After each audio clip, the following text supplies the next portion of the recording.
പ്രധാനപ്പെട്ട വാർത്ത കൂടി വരുന്നു. 15ാം കേരള നിയമസഭയുടെ 8ാമത് സമ്മേളനം ഈ മാസം 23-ന് വിളിച്ചു ചേർക്കാൻ ഗവർണറോട് ശുപാർശ ചെയ്യുന്നതിനായി മന്ത്രിസഭാ യോഗം തീരുമാനിച്ചിരിക്കുന്നു. ഗവർണറുടെ നയപ്രഖ്യാപന പ്രസംഗത്തിന്റെ കരട് തയ്യാറാക്കുന്നതിന് മന്ത്രിസഭാ ഉപസമിതിയെ ചുമതലപ്പെടുത്തിയിരിക്കുന്നു.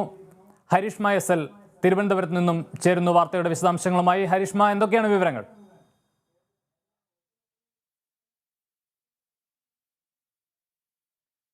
15ാമത് കേരള നിയമസഭയുടെ 8ാമത് സമ്മേളനം ജനുവരി 23 മുതൽ വിളിച്ചു ചേർക്കുന്നതിന് ഗവർണറോട് ശുപാർശ ചെയ്യാൻ ഇന്ന് ചേർന്ന മന്ത്രിസഭാ യോഗത്തിൽ തീരുമാനമുണ്ടായിരിക്കുന്നു.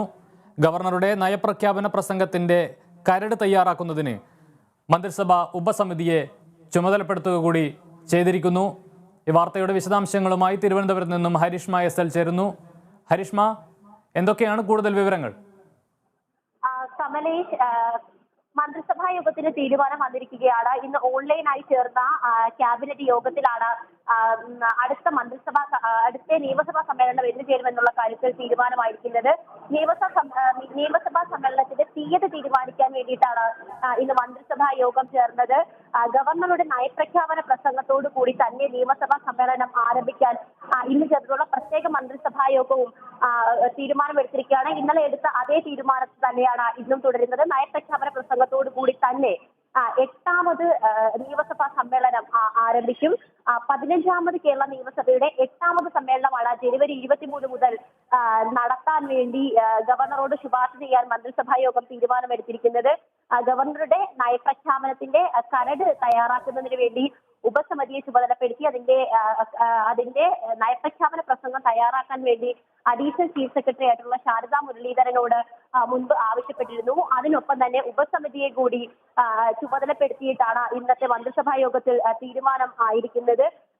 നമ്മൾ നേരത്തെ വലിയ ചർച്ചകൾക്കാണ് വഴിതെളിച്ചത്. ഈ നയപ്രഖ്യാപന പ്രസംഗം ഉണ്ടാകുമോ എന്നുള്ള കാര്യത്തിൽ തന്നെ വലിയ രീതിയിലുള്ള അനിശ്ചിതത്വം നിലനിന്നിരുന്നു.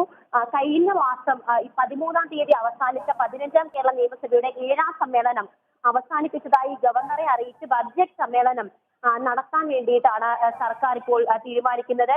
ഇനി പുതിയ കലണ്ടർ പ്രകാരം നിയമസഭാ സമ്മേളനം ചേരുമ്പോൾ ഗവർണറുടെ നയപ്രഖ്യാപന പ്രസംഗം ഉണ്ടാകണം എന്നതാണ് അതിന്റെ രീതി. അതേ പ്രകാരം തന്നെ നീങ്ങാനാണ് സർക്കാർ തീരുമാനിച്ചിരിക്കുന്നത്. 23-ന് ആരംഭിക്കുന്ന നിയമസഭാ സമ്മേളനത്തിൽ ഗവർണറുടെ നയപ്രഖ്യാപന പ്രസംഗം ഉണ്ടാകും. ഒപ്പം ഫെബ്രുവരി ആദ്യത്തോടു കൂടിയിട്ടായിരിക്കും ബഡ്ജറ്റ് അവതരിപ്പിക്കുക.